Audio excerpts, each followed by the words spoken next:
Terima kasih worship team sudah bekerja keras. Ada lagu-lagu yang saya minta, Tuhan berkati. Minggu lalu kita diberkati Tuhan dengan tim musik yang luar biasa. Kita diberkati Tuhan dengan worship leader yang luar biasa juga. Minggu lalu ada V-Day, wah saya menikmati sekali.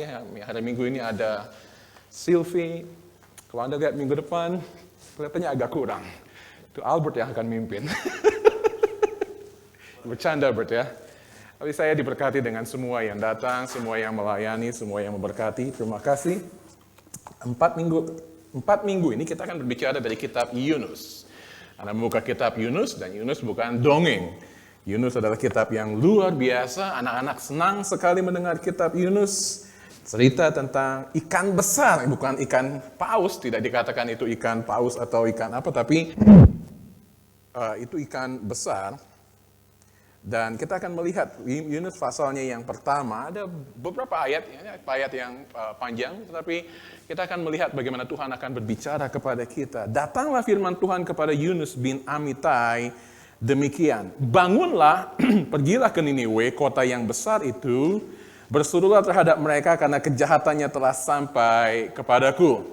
Nah, kata kota yang besar itu di dalam bahasa aslinya, pada waktu saya mengambil bahasa Ibrani di seminari, kami harus menerjemahkan keempat pasal ini. Dan kalau Anda tanya, bisa lakukan sekali lagi, udah 15 tahun yang lalu, saya udah lupa semuanya. Tapi kata kota yang besar itu adalah kota yang sungguh amat sangat besar. Jadi kita berpikir 2.700 tahun lalu, 3.000 tahun yang lalu, apakah ada kota yang besar? Dan memang kota yang besar sekali. Dan dikatakan berserulah terhadap mereka karena kejahatannya telah sampai kepadaku. Tetapi, kalau kita selalu mendengar ada kata tetapi di dalam Alkitab, di mana saja dalam bahasa Indonesia struktur ada yang memisahkan antara pola pikir sebelumnya dan selanjutnya. Tetapi, Yunus bersiap untuk melarikan diri ke Tarsis. Lihat, itu sebabnya saya minta kita nyanyi mengenai hadirat Tuhan pada pagi hari ini, karena paling kurang 3 kali di dalam 17 ayat ini, Yunus menceritakan bahwa dia lari dari hadapan Tuhan. Dia lari dari hadirat Tuhan. Rasanya saya ingin langsung memberikan tantangan undangan pada pagi hari ini. Dan saya yakin di dalam ruangan ini pada pagi hari ini ada di antara Anda yang sedang lari dari hadapan Tuhan. Ada yang sedang mencoba untuk melarikan diri dari hadirat Tuhan. Tetapi Mazmur pasal 139 mengatakan, kemanakah aku dapat pergi dari hadapanmu? Kemanakah aku dapat pergi menjauh dari rohmu? Tidak mungkin kita pergi menjauh dari Tuhan, dan kita tahu bahwa Yunus pun berusaha melarikan diri ke Tarsus jauh dari hadapan Tuhan. Ayat 3, ia pergi ke Yafo dan mendapat di sana sebuah kapal yang akan berangkat ke Tarsis. Ia membayar biaya perjalanannya, lalu naik ke kapal itu untuk berlayar bersama-sama dengan mereka ke Tarsis. Sekali lagi, jauh dari hadapan Tuhan menurut pandangan manusia. Betul? Tetapi Tuhan menurunkan angin ribut ke laut. Kata menurunkan bukan sekedar menurunkan, tetapi kata melemparkan. Tuhan melemparkan angin ribut itu ke laut. Luar biasa kalau kita melihat, ini mikrofon saya. Lalu terjadilah badai-badai besar sehingga kapal itu hampir-hampir terpukul hancur. Oke, kelihatannya ada backing vokal di belakang yang mendukung. Awak kapal menjadi takut, masing-masing berteriak kepada Allahnya, dan mereka membuang ke dalam laut segala muatan kapal itu untuk meringankannya. Anda yang pernah naik kapal, Anda yang pernah ini tahu bahwa itu adalah option yang paling baik untuk menyelamatkan semuanya. Tetapi Yunus telah turun ke dalam ruang kapal yang paling bawah dan berbaring di situ lalu tertidur dengan nyenyak. Bayangkan, semua orang sibuk, semua orang takut, dan semua orang heran karena Yunus bisa tidur dengan nyenyak. Datanglah nahkoda mendapatkannya sambil berkata, bagaimana mungkin kau tidur begitu nyenyak? Bangunlah, berserulah kepada Allahmu, barangkali Allah itu akan mengindahkan kita sehingga kita tidak binasa. Lalu mereka berkata satu dengan yang lain, marilah kita buang undi, supaya kita mengetahui karena siapa kita ditimpa oleh malapetaka ini. Mereka membuang undi dan Yunuslah yang kena undi. Berkatalah mereka kepadanya, beritahukanlah kepada kami karena siapa kita ditimpa oleh malapetaka ini. Apa pekerjaanmu dan dari mana engkau datang? Apa negerimu dan dari bangsa manakah engkau? Ada pengakuan yang dilakukan oleh Yunus di dalam ayat selanjutnya. Sahutnya kepada mereka, aku seorang Ibrani, dan perhatikan kalimat ini, aku takut akan Tuhan. Aku takut akan Tuhan, tetapi aku melarikan diri dari Tuhan. Ironis, betul? Aku takut akan Tuhan, tetapi aku tidak taat kepada perintah Tuhan. Aku takut kepada Tuhan, tetapi aku melarikan diri dari panggilan Tuhan. Aku takut kepada Tuhan, tetapi aku tidak mau membaca firman Tuhan. Aku takut kepada Tuhan, tetapi aku tidak peduli akan perintah Tuhan. Itu yang sering kali kita lakukan di dalam kehidupan kita. Allah yang mempunyai langit yang telah menjadikan laut dan daratan. Orang-orang itu menjadi sangat takut lalu berkata kepadanya, apakah yang telah kau perbuat? Sebab orang-orang itu mengetahui bahwa ia melarikan diri, sekali lagi, jauh dari hadapan Tuhan. Hal itu telah diberitahukannya kepada mereka. Bertanyalah mereka, akan kami apakan engkau supaya laut menjadi reda dan tidak menyerang kami lagi, sebab laut semakin bergelora. Sahutnya kepada mereka, angkatlah aku, campakkanlah aku ke dalam laut, maka laut akan menjadi reda dan tidak menyerang kamu lagi. Sebab aku tahu bahwa karena akulah badai besar ini menyerang kamu. Lalu orang-orang itu tidak mengindahkan kata Yunus dan mereka mencoba untuk menyelamatkan diri mereka. Anda lihat di dalam ayat 15. Ayat 14 pun mereka berkata, ya Tuhan, mereka tahu ini Allahnya Yunus. Sehingga kata Tuhan di situ merujuk kepada Allah Yehova dan bukan kepada Allah mereka. Mereka berseru kepada Tuhan Allah Israel berkata, ya Tuhan, janganlah kiranya engkau biarkan kami binasa ke orang ini. Tetapi kemudian mereka nggak mampu. Akhirnya mereka kemudian ayat 15, ayat 16, kemudian mereka mengangkat Yunus lalu mencapakannya ke dalam laut dan laut berhenti mengamuk. Orang-orang itu menjadi sangat takut kepada Tuhan lalu mempersembahkan korban sembelihan bagi Tuhan serta mengikrarkan nasar. Ayat 17, maka atas penentuan Tuhan datanglah seekor ikan besar yang menelan Yunus dan Yunus tinggal di dalam perut ikan itu 3 hari 3 malam lamanya. Anda masih ingat penggemar film Mr. Bean, salah satu episodenya berbicara mengenai dia masuk ke dalam gereja dan tertidur di dalam gereja. Anda masih ingat itu? Film yang lucu, kita tertawakan Mr. Bean, tetapi seringkali mungkin juga kita harus mentertawakan kita karena kita tertidur di dalam gereja. Anda berkata, Ron, lihat mata saya terbuka lebar, mata saya. Ya, saya berkata, ya mungkin secara jasmani Anda tidak tertidur, tetapi secara rohani Anda tertidur. Seorang yang suami istri duduk di depan sini dan kemudian selama khotbahnya, pendetanya khotbahnya seperti saya, panjang begitu, lalu kemudian suaminya jalan keluar. Pendetanya lagi berkhotbah tersinggung sekali dan istrinya karena takut pendetanya tersinggung, dan dia di tengah-tengah khotbah dia datang. Pendeta minta maaf. Tapi begitulah suami saya, dia bukan tidak suka khotbah Anda, tetapi kalau dia tidur, dia suka jalan sambil tidur. Jadi rupanya dia tertidur dan dia jalan sambil tidur, keluar seperti itu dan dia nggak sadar. Sehingga kita tahu bahwa seringkali kita tidur secara kerohanian dan kita bertanya sekarang, apakah Anda sedang tidur secara rohani? Anda berkata, Ron, bagaimana caranya supaya saya tahu? Jadi tidak perlu menunggu sampai akhir kitab Yunus ini. Tuhan kehendaki di akhir bulan Maret ini kita akan menyelesaikan 4 pasal dari kitab Yunus dan kita tahu apa maksud Tuhan. Saya ingin Anda membuat khotbah ini, membuat bagian firman Tuhan ini menjadi begitu personal, begitu pribadi bagi Anda, sehingga tahu bahwa ini bukan Tuhan sedang berbicara kepada orang di sebelah saya. Anda berkata, lu lagi melarikan diri. Sehingga Anda tidak berkata, ini untuk mereka ini. Khotbah ini untuk mereka. Tetapi Anda berkata, ini khotbah untuk saya. Dan saya ingin bertanya, apakah Anda sedang tidur secara rohani? Ada 3 hal. Dan Anda ada buku bulletin ini, dan kalau Anda punya pulpen, saya ingin Anda menulis supaya Anda tahu bahwa Anda sudah tidak sekolah 40 tahun, atau selesai sekolah 40 tahun yang lalu. Maka kita harus mengasah pikiran kita lagi. Ada 3 kebenaran yang kita pelajari. Anda mau menulis di outline ini, saya akan menolong Anda untuk belajar, Anda bawa pulang, dan Anda pelajari lagi kebenaran firman Tuhan ini untuk Anda. Oke? Pada waktu Pak Pendeta Irwanto bertanya, mau khotbah dari apa? Saya berkata, kelihatannya saya mau berkhotbah dari kitab Yunus, karena ada seri Yunus yang sudah saya khotbahkan 15 tahun lalu ketika saya melayani di Kebaktian Grogol. Dan ketika saya pelajari lagi, saya merubah lagi khotbah tersebut, membuat khotbah yang baru untuk Anda. Sehingga saya ingin berkata kepada Anda, manfaatkan jeripaya saya belajar, jeripaya saya mendalami firman Tuhan untuk kepentingan Anda, dan Anda tulis dan pelajari, dan ini untuk berkat buat Anda. 3 hal yang Anda akan lihat di situ. Anda tidur secara rohani ketika Anda tidak peduli dengan hati Tuhan. Tandanya Anda sedang tidur secara rohani, Anda sedang tidak peduli dengan hati Tuhan. Anda tidak patuh kepada panggilan Tuhan. Dan yang ketiga, Anda tidak percaya akan kuasa Tuhan. 3P, tidak peduli, tidak patuh, dan tidak percaya kepada suatu Tuhan. Ada ayat yang saya lihat menjadi ayat penting buat kita yang kita akan perhatikan di sini. Ketika nakoda kapal itu berkata, bagaimana mungkin engkau tidur begitu nyenyak? Bangunlah, berserulah kepada Allahmu, barangkali Allah itu akan mengindahkan kita, sehingga kita tidak binasa. Bagaimana mungkin engkau tidur begitu nyenyak? Bagaimana mungkin, Anda tanya, Anda bawa pertanyaan untuk Anda, bagaimana mungkin di hari Minggu yang indah seperti ini, bagaimana mungkin di hari Minggu yang cerah seperti ini, bagaimana mungkin di tengah berkat yang Tuhan sedang berikan kepada saat ini, Anda tertidur nyenyak, saya tertidur nyenyak. Kita akan melihat.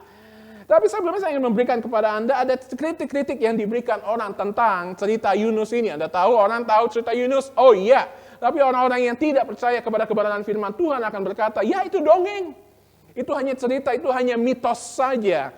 Tapi Anda tahu bahwa ada orang-orang yang mengatakan bahwa Yunus sebenarnya tertidur di dalam kapal tersebut dan dia bermimpi. Dia bermimpi ada ombak yang besar, dia bermimpi dia dilemparkan ke laut, dia bermimpi sampai akhir ceritanya dan ini adalah cerita dari mimpi dia. Tentu saja kita tidak percaya akan hal tersebut. Ada orang-orang lain yang mengatakan bahwa kapal yang ditumpangi Yunus terdampar dan Yunus diselamatkan. Dan ada kapal lain yang kepalanya berbentuk kepala ikan, moncong kapalnya berbentuk kepala ikan dan dia diselamatkan. Dan orang berkata dia diselamatkan, dia ditelan oleh perut ikan. Nah, itu saja ini satu hal-hal yang dipaksakan oleh orang-orang yang tidak percayakan firman Tuhan.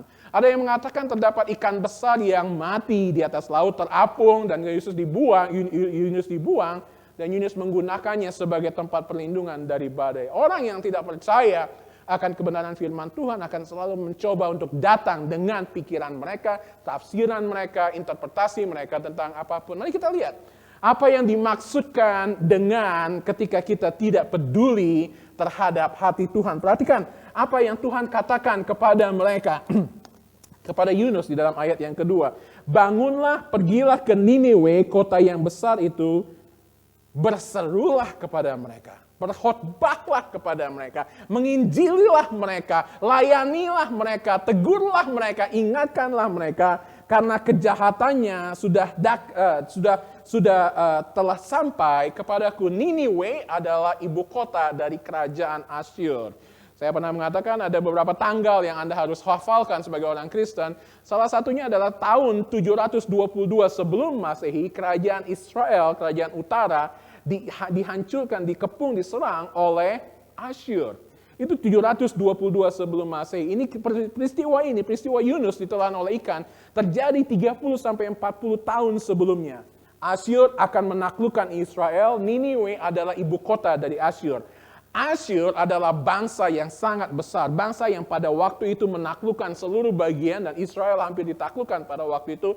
Asyur terkenal dengan begitu kejahatannya, begitu kemewahannya, begitu kehebatannya.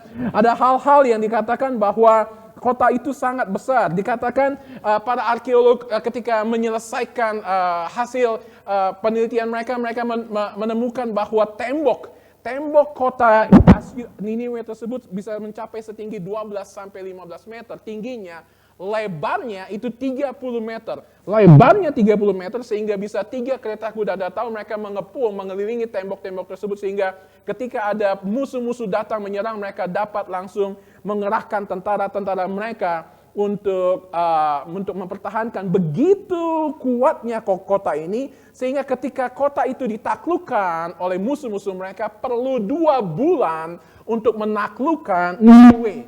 Perlu 2 bulan untuk menaklukkan Niniwe.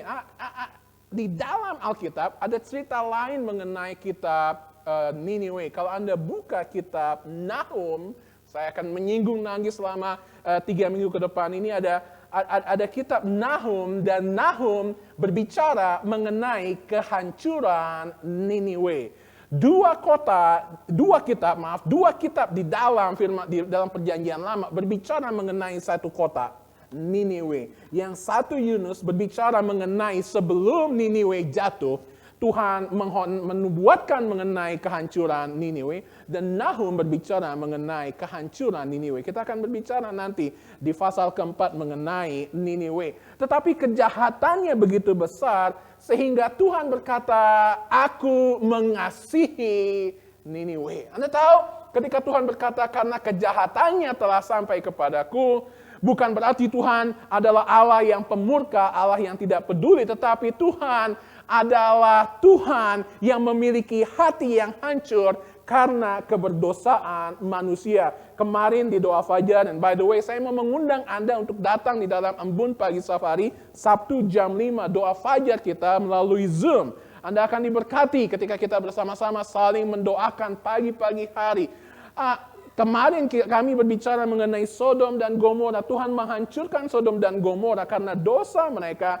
Tetapi lebih harus Anda melihat di dalam doa Abraham di situ, karena ada hati Tuhan yang hancur. Hati Tuhan yang hancur karena keberdosaan manusia. Hati Tuhan yang hancur karena keberdosaan dunia ini. Hati Tuhan yang hancur karena keberdosaan Jakarta, karena keberdosaan Puncak, karena keberdosaan Jawa Barat. Hati Tuhan yang hancur ini adalah hati Tuhan juga yang rindu supaya Niniwe diselamatkan. Itu sebabnya dia mengirim Yunus. Niniwe berdosa, Niniwe hancur, tetapi Tuhan mengirimkan Yunus. Anda masih ingat di dalam cerita Abraham pasal 18 kitab Kejadian, Sodom dan Gomora begitu berdosa, tetapi Tuhan mengirimkan malaikat-malaikatnya untuk mencoba melihat apakah ada 50 orang benar di sana. Ketika Tuhan melihat ciptaannya yang sudah berdosa, Tuhan ingin menyelamatkan mereka sebelum Tuhan menghukum mereka. Masih ingat di dalam cerita Bahtera Nuh, orang-orang berdosa luar biasa, tetapi Tuhan memberikan kesempatan kepada mereka. Tahukah Anda berapa lama Nuh membangun bahtera tersebut? 120 tahun. 120 tahun membangun bahtera itu, dan selama 120 tahun dia berkhotbah, dia mengajak orang untuk datang kepada Tuhan, dan orang-orang menolak panggilan Tuhan. Ada hati Tuhan yang hancur karena keberdosaan manusia, tetapi ada hati Tuhan juga yang rindu supaya semua orang diselamatkan, dan kebenaran ini juga dinyatakan oleh Petrus ketika dia berkata di dalam 2 Petrus pasal 3 ayat 9, Tuhan tidak lalai menepati janjinya, sekalipun ada yang menganggapnya sebagai kelalaian.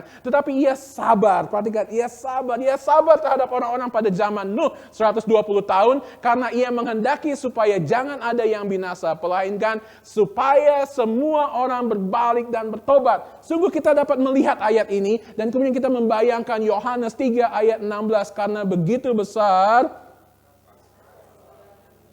sehingga ia telah mengaruniakan anaknya yang tunggal, supaya setiap orang yang percaya kepadanya tidak binasa, melainkan beroleh hidup yang kekal. Itulah Allah kita, itulah Yesus Kristus. Dan ketika kita tidur secara rohani, artinya kita tidak melayani, kita tidak setia di dalam pembacaan firman Tuhan kita, saya katakan kepada Anda, berarti Anda tidak peduli dengan hati Tuhan. Anda tidak peduli dengan perasaan Tuhan. Anda tidak peduli dengan Tuhan yang sudah mengasihi Anda, menyelamatkan Anda, dan Anda tidak patuh pada panggilan Tuhan. Tanda kedua, orang yang sedang tertidur secara rohani adalah orang yang tidak patuh pada panggilan Tuhan. Dikatakan di dalam ayat yang sini, Tuhan berkata kepada Yunus, bangunlah, pergilah ke Niniwe. Kota yang besar itu, dia memberikan perintah. Tapi Yunus berkata apa? Tetapi Yunus, dia tidak berargumentasi dengan Tuhan. Dia tidak menolak Tuhan secara verbal, secara kata-kata. Tetapi dia, perhatikan, ia melarikan diri. Ayat 3 dikatakan, ia pergi ke Yafo. Ia mendapat di sana sebuah kapal. Ia membayar, ia naik. Lihat, kata kerja di situ. Kata kerjanya, ia melarikan diri, ia pergi, dan ia membayar biayanya, lalu naik ke kapal itu, lalu kemudian dia turun ke bagian yang paling bawah, dan dia tidur di sana. Anda tahu, ketika Anda tidak patuh akan panggilan Tuhan, Anda akan mengalami ketidaktenangan di dalam hidup Anda. Ketika Anda tidak patuh kepada Tuhan, Anda akan mengalami ketidaktenangan di dalam kehidupan Anda. Walaupun dia mencoba untuk menjadi tenang, Yunus mencoba untuk menjadi tenang dengan tidur. Ya. Luar biasa juga ya. Bisa tidur ketika ada ombak yang besar. Dia mencoba untuk tenang, tetapi ketika dia bangun, dia tahu bahwa ini semua. Perhatikan kata-kata Yunus ketika orang bertanya, siapa engkau, mengapa engkau bisa, dan dia kemudian berkata di dalam ayat yang ke-9, aku seorang Ibrani. Rupanya ini kapal bukan kapal-kapal milik orang Israel. Aku takut akan Tuhan Allah yang empunya langit yang telah menjadikan lautan dan daratan. Anda melihat ada ironis, jawaban yang ironis dari Yunus di sini. Takut kepada Tuhan dan dia tahu saat itu Tuhan. Dia berkata, apa yang orang-orang berkata, apa yang harus kami lakukan, dan dia tahu persis. Anda tahu, orang yang melarikan diri dari panggilan Tuhan, orang yang tidak patuh akan panggilan Tuhan, bukannya mereka tidak tahu akan firman Tuhan, tetapi mereka tahu akan firman Tuhan, tetapi mereka menolak, menyangkal, mengacuhkan firman Tuhan. Oh ya, betul ya. Saya banyak berbicara dengan banyak orang Kristen, dan ketika saya coba membimbing mereka, mereka tahu sebenarnya apa yang harus mereka lakukan.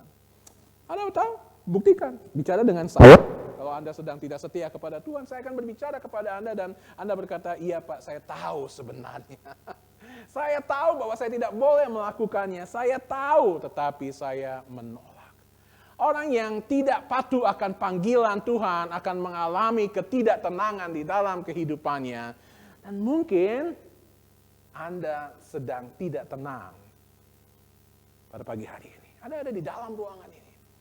Anda berkata, kenapa saya tidak tenang selama ini? Anda tahu ketidaktenangan bukan hanya karena ketidakmilikan kita, ketidakpunyaan kita akan keuangan atau hal-hal lain, tetapi hubungan kita dengan Tuhanlah yang menyebabkan kita tidak tenang dengan Tuhan.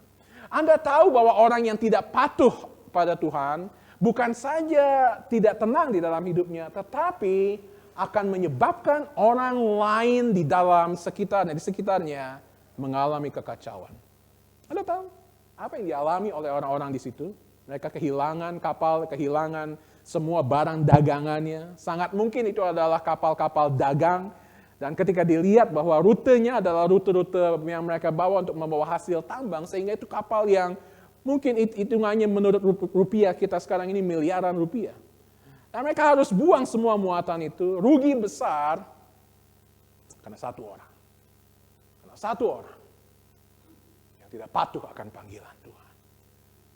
Dan saya ingin berbicara kepada para bapak, saya ingin bicara kepada para suami, saya takut bicara kepada istri. Pada ibu, lebih mudah untuk bicara kepada para bapak, kepada para suami yang sedang tidak patuh akan panggilan Tuhan, yang tidak sedang taat untuk menjadi imam di dalam keluarganya, yang sedang tidak mau mengurus istri dan anak-anaknya dengan baik. Yang tidak mau untuk setia kepada panggilan Tuhan memenuhi tanggung jawab Anda. Yang tidak sedang menjadi teladan di dalam kehidupannya.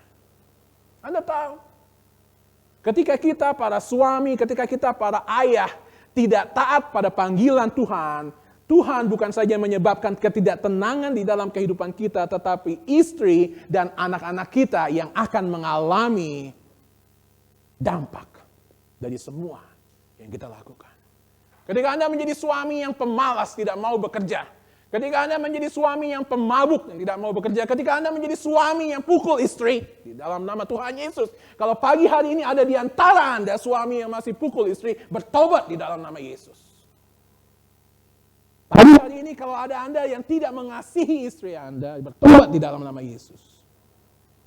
Ada di antara Anda ayah yang tidak mengasihi anak-anak Anda, bertobat di dalam nama Yesus. Karena apa yang Anda lakukan menyebabkan kekacauan di dalam kehidupan Anda. Ada statistik di Amerika Serikat yang mengatakan 70% dari anak-anak muda yang masuk penjara di Amerika Serikat adalah karena memiliki ayah yang tidak mengasihi mereka, yang tidak peduli mereka. 70% dari mereka adalah anak-anak yang ayahnya pernah masuk penjara. Ketika kita tidak patuh kepada panggilan Tuhan, Anda tidak tenang. Tapi orang di sekitar Anda mengalami ketidaktenangan juga. Yang ketiga, tanda dari ketertiduran rohani Anda adalah ketika Anda tidak percaya akan kuasa Tuhan. Anda berpikir bahwa Tuhan hanya ada di Yerusalem seperti Yunus. Yunus berpikir Tuhan hanya ada di Yerusalem. Sehingga dia dikatakan berkali-kali di dalam pasal 1, dia pergi dari hadirat Tuhan. Dia mencoba menjauh dari hadirat Tuhan. Dia berpikir kalau dia pergi ke Tarsus, Tuhan tidak ada. Dia berpikir kalau dia pergi ke Nineveh, Tuhan ada, Yerusalem ada. Tetapi kalau dia naik kapal, Tuhan hilang. Tetapi dia mengatakan apa? Tuhan yang mempunyai langit dan bumi. Luar biasa apa yang dikatakan oleh Yunus di sini. Dia bertahu, dia lari dari hadapan Tuhan. Tapi Anda harus tahu, seperti yang tadi saya katakan, Anda buka Mazmur 139. Kemanakah aku dapat pergi dari roh-Mu? Kemanakah aku dapat menjauhi hadirat-Mu? Yunus tidak percaya akan kuasa Tuhan. Tetapi Anda melihat apa yang dikatakan oleh firman Tuhan di sini. Ayat 4. Tetapi Tuhan menurunkan angin ribut ke laut. Dicampakkannya angin ribut ke laut. Lalu kemudian lihat ayat 17. Maka atas penentuan Tuhan, datanglah seekor ikan besar. Bukan kebetulan. Anda tahu kalau pelaut-pelaut itu adalah pelaut-pelaut yang luar biasa, mahir, ahli di dalam kelautan. Dan mereka takut. Kalau nakoda sudah takut, Anda harus tahu bahwa kita berada dalam bahaya yang sangat besar. Yunus tidak percayakan kuasa Tuhan dan Tuhan menunjukkan kuasanya. Bahwa kalau engkau mencoba untuk melarikan diri dari Dia, engkau tidak dapat pergi dari mana-mana.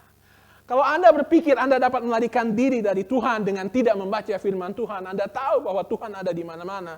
Kalau Anda berpikir Anda hanya dapat melarikan diri dari Tuhan hari Senin sampai hari Sabtu, Tuhan ada hari Senin, hari Selasa, hari Rabu, Kamis. Ada satu lagu hymn di Amerika Serikat yang syukurnya tidak diterjemahkan ke dalam bahasa Indonesia, dan lagu itu memang secara teologinya salah. Lagu ini kalau diterjemahkan seperti ini. Mengapa jalan-jalan pada hari Minggu? Mengapa jalan-jalan pada hari Minggu kalau ada hari Senin, Selasa, Rabu, Kamis, Jumat, Sabtu untuk jalan-jalan? Oke, kelihatannya oke. Mengapa bekerja pada hari Minggu? Mengapa bekerja pada hari Minggu kalau ada hari Senin, Selasa, Rabu, Kamis, Jumat, Sabtu untuk bekerja? Masih oke. Tahu ayat ketiga berkata apa? Mengapa berdosa pada hari Minggu? Mengapa berdosa pada hari Minggu kalau ada hari Senin, Selasa, Rabu, Kamis, Jumat, Sabtu untuk berdosa? Syukurnya lagu itu tidak dinyanyikan lagi. Tapi seringkali kita berpikir, hadirat Tuhan hanya ada di gereja, hadirat Tuhan hanya ada di Minggu. Dan kita mencoba untuk lari dari hadirat Tuhan. Dan Yunus tidak dapat memahami cara kerja Tuhan yang luar biasa. Saya tidak tahu dari mana dia berpikir bahwa ketika dia pergi ke laut, dia dicampakkan ke laut, laut akan reda, tapi dia seorang nabi. Dan Tuhan berbicara kepada dia, saya tidak tahu persis dengan detail apa sepertinya, tetapi dia melihat cara kerja Tuhan yang luar biasa.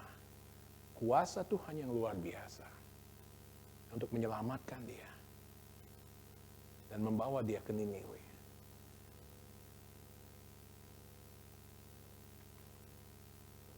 Apakah Anda sedang tertidur pada pagi hari ini? Paulus di dalam 1 Tesalonika 5 ayat 6 berkata, baiklah jangan kita tidur seperti orang-orang lain. Ketika dia berbicara mengenai seperti orang-orang lain, dia berbicara mengenai orang-orang yang tidak percaya kepada Tuhan Yesus. Lebih baiklah kita berjaga-jaga. Paulus juga berkata di dalam Roma pasal 13. Dikatakan bahwa saatnya telah tiba bagi kamu untuk bangun dari tidur. Ada cerita mengenai seorang, ini awal tahun 1930-an, kurang lebih 1920-an, 1930-an. Seorang yang bernama Nikola pergi ke New York. Dan kemudian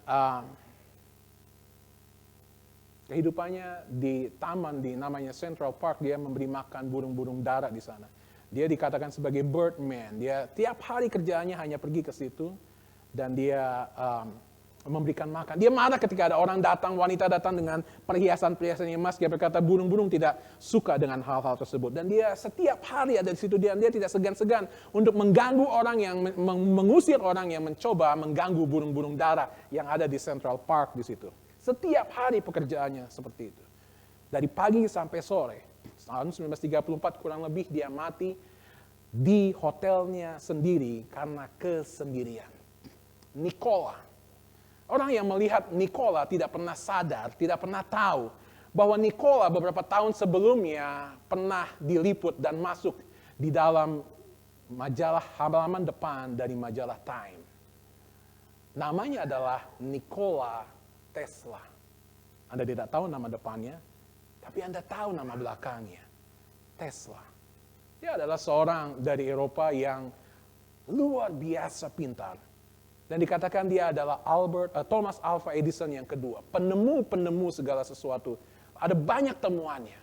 Dan dikatakan Nikola Tesla meninggal usia 85 tahun sendirian di hotelnya. Keberhasilan dia menemukan sekian banyak. Anda dapat Google dan Anda lihat bahwa segala penemuannya. Pada waktu itu banyak penemuannya yang tidak dapat dipahami oleh orang lain sehingga dia frustasi. Dia frustasi karena orang tidak dapat memahami bahwa ini adalah penemuan yang luar biasa. Termasuk mobil listrik Tesla yang sedang ramai saat ini. Dan dia frustasi. Dan dia hidup sendiri. Tidak mau berbicara dengan orang. Lari dari sesuatu yang sedang Tuhan siapkan untuk dia. Yang menyedihkan dari Nikola Tesla, dua hal yang menyedihkan. Tanggal 7 Januari 1934 dia mati. 7 Januari tahun 2000-an sekian, Elon Musk, CEO dari Tesla, dinyatakan sebagai orang terkaya di dunia pada hari ketika Nikola Tesla mati dengan hutang yang begitu banyak. Tetapi hasil penemuannya kemudian dipakai oleh Elon Musk dan dia menjadi kaya raya luar biasa. Dia meninggalkan iman kerohaniannya. Dibesarkan di Greek Orthodox Gereja Church, tapi dia meninggalkan dan dia tidak peduli dengan semuanya itu. Mungkinkah itu adalah Anda yang lari dari sesuatu yang Tuhan sedang siapkan untuk Anda? Pagi hari ini, kalau Anda sedang tidur secara rohani, Anda tidak peduli dengan hati Tuhan. Ada banyak orang-orang di sini yang perlu akan kasih Tuhan. Itu sebabnya kita ada gereja di sini. Itu sebabnya kita ada saung. Itu sebabnya kita doa fajar. Itu sebabnya kita melakukan banyak pelayanan. Bukan supaya kita ada kesibukan di gereja ini. Tetapi supaya rekan-rekan kerja Anda diselamatkan. Tetapi supaya tetangga-tetangga Anda diselamatkan. Supaya orang yang belum percaya kepada Yesus mendengarkan Injil. Anda tertidur secara rohani ketika Anda tidak patuh akan panggilan Tuhan. Dan ketika tidak percaya akan kuasa Tuhan. Maukah Anda bangun dari ketertiduran rohani Anda? Kita akan masuk di dalam saat berdoa. Kita sekali lagi nanti akan menyanyikan lagu tentang hadirat Tuhan. Dan saya mau Anda jujur di hadapan Tuhan. Tidak ada yang akan melihat. Pagi hari ini undangannya jelas. Yang pertama, kalau Anda belum percaya kepada Tuhan Yesus, Anda percaya kepada Tuhan Yesus. Kedua, kalau Anda sedang lari dari hadapan Tuhan, saya tadi berbicara kepada para suami, kepada para ayah. Dan kalau di dalam ruangan ini ada ayah yang mau datang dan berdoa di depan bersama dengan saya tidak akan menjabat tangan Anda berdoa di depan altar ini. Kalau Tuhan sungguh-sungguh berbicara, kalau Anda tidak tenang di dalam hati Anda, bukan karena saya yang sedang menegur Anda, tetapi Roh Kudus yang sedang berbicara kepada Anda. Kalau Anda ayah, suami, tidak jujur terhadap istri Anda, tidak peduli terhadap Tuhan, Anda tidak mengasihi keluarga Anda, mungkin ini firman Tuhan untuk Anda. Anda berdiri di depan, berdoa bersama dengan saya, atau cukup Anda mengangkat tangan di tempat Anda duduk. Apapun keputusan Anda, saya berdoa, Anda taat kepada Tuhan. Anda tidak seperti Yunus, tapi Anda berkata, Tuhan ini khotbah untuk saya. Roni bukan sedang memarahi saya, Roni tidak sedang menegur saya, tetapi Tuhan yang sedang menegur saya. Bapa, di dalam nama Yesus, hamba berdoa Tuhan bahwa firman Tuhan tidak akan pernah kembali dengan sia-sia dan hamba tahu itu. Dan hamba berdoa Tuhan Yesus bahwa tidak ada yang mengeraskan hatinya. Dan hamba berdoa Tuhan Yesus, ketika firman Tuhan ini sedang berbicara, hamba yakin sedang berbicara di dalam hati mereka. Dan Bapa, hamba berdoa Tuhan Yesus bahwa tidak ada yang dapat menghalangi mereka untuk berkata, ya Tuhan, ini tangan saya yang terangkat. Ini hati saya yang mengaku, ini hati saya yang terbuka. Saya mau terima Yesus sebagai Tuhan, saya mau peduli kepada panggilan Tuhan. Saya mau setia kepada istri saya mau mengasihi anak saya mau setia kepada panggilan Tuhan. Saya mau melayani di gereja ini, saya mau berbakti, saya mau dibaptiskan, apapun. Sebelum kita menyanyikan lagu ini, kalau itu Anda, di tempat Anda berdiri, di tempat Anda duduk, angkat tangan Anda. Dan saya akan mendoakan Anda, semua mata kecuali mata saya. Semua mata dipejamkan. Kalau Anda merasa ini firman Tuhan untuk saya. Ini teguran untuk saya. Di tempat Anda duduk, angkat tangan Anda. Dan saya akan mendoakan Anda. Di dalam nama Yesus, jangan mengeraskan hati Anda. Di dalam nama Yesus, siapapun Anda, angkat tangan Anda. Kalau Tuhan sedang berbicara kepada Anda, sekali lagi, jangan mengeraskan hati Anda.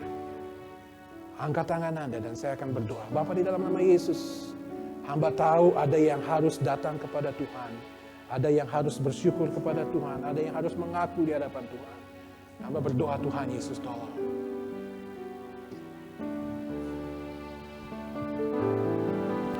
Di hadirat-Mu ku bersujud, mari kita berdiri bersama-sama dan menikmati kehadiran-Mu.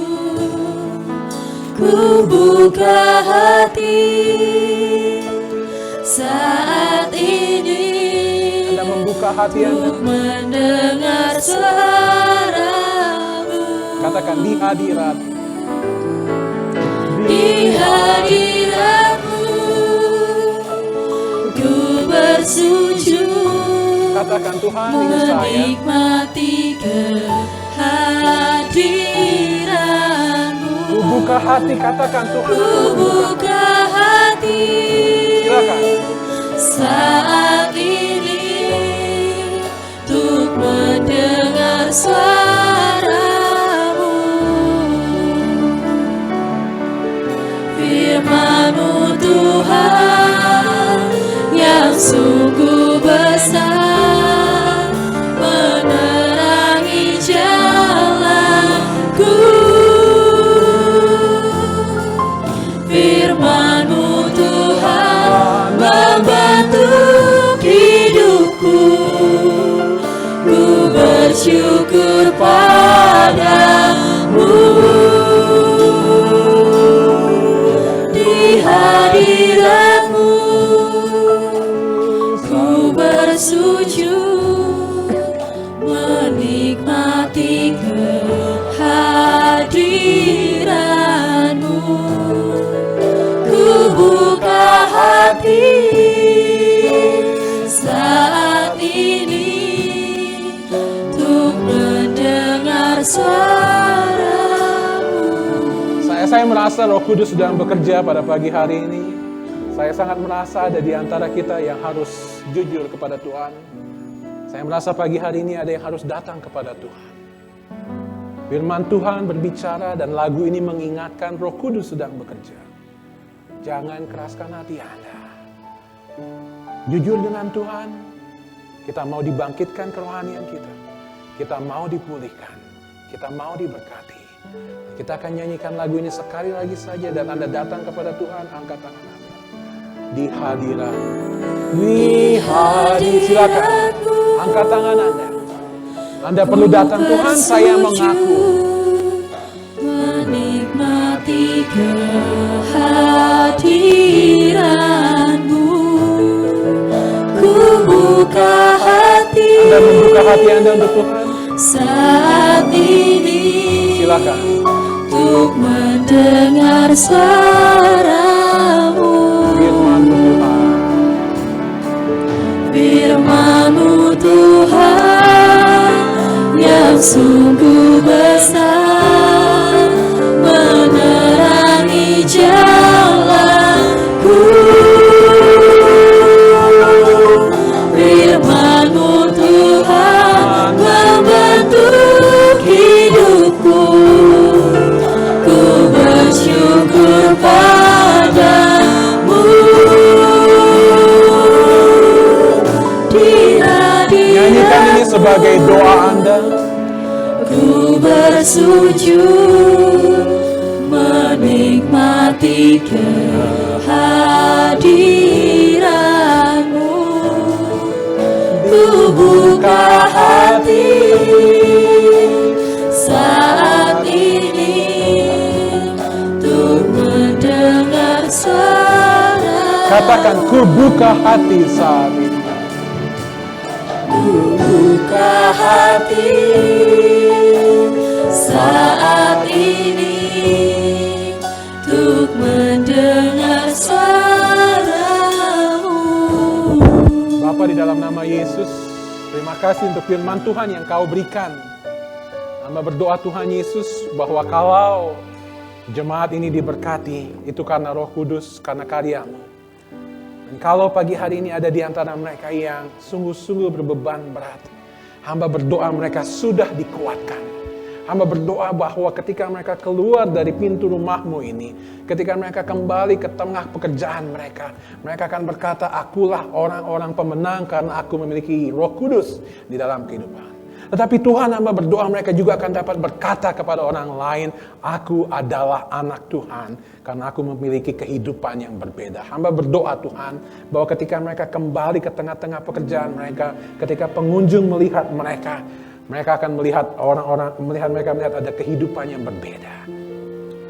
Ketika teman-teman mereka melihat mereka, orang-orang itu akan berkata, mengapa engkau berbeda? Dan mereka ingin tahu siapa Allah yang mereka sembah. Hamba datang berdoa untuk setiap pergumulan mereka, Tuhan, apapun itu. Hamba yakin pasti ada yang memiliki pergumulan ekonomi yang berat. Dan hamba berdoa di dalam nama Yesus, Tuhan Yesus berkati, Tuhan cukupkan keperluan mereka. Masalah dengan sakit penyakit, khususnya di tengah pandemi ini, di dalam nama Yesus hamba berdoa, Tuhan Yesus tolong mereka, Tuhan Yesus berkati mereka, Tuhan jaga, Tuhan sembuhkan. Saudara kami Maxi saat ini yang terbaring lemah di rumah sakit, kami berdoa, Tuhan pulihkan tulang-tulangnya. Di dalam nama Yesus, Nando yang sakit pun kami berdoa, Tuhan Yesus sembuhkan. Dan siapapun yang lain, mungkin itu orang tua kami, saudara kami, anak kami, tetangga kami berdoa Tuhan Yesus yang menolong. Saat ini kami sehati dan Anda berdoa saat ini untuk gembala sidang kita, Pendeta Irwanto yang sedang cuti dan perlu untuk operasi dan memulihkan kesehatannya. Kita berdoa di dalam nama Yesus, Tuhan sembuhkan sahabat kami. Berkati sahabat-sahabat kami, keluarga Sudibyo yang sedang retreat keluarga mereka. Mereka perlu dikuatkan, mereka perlu diberkati, mereka perlu disegarkan. Mereka perlu mendengar suara Tuhan. Dan kita berdoa sungguh-sungguh untuk mereka.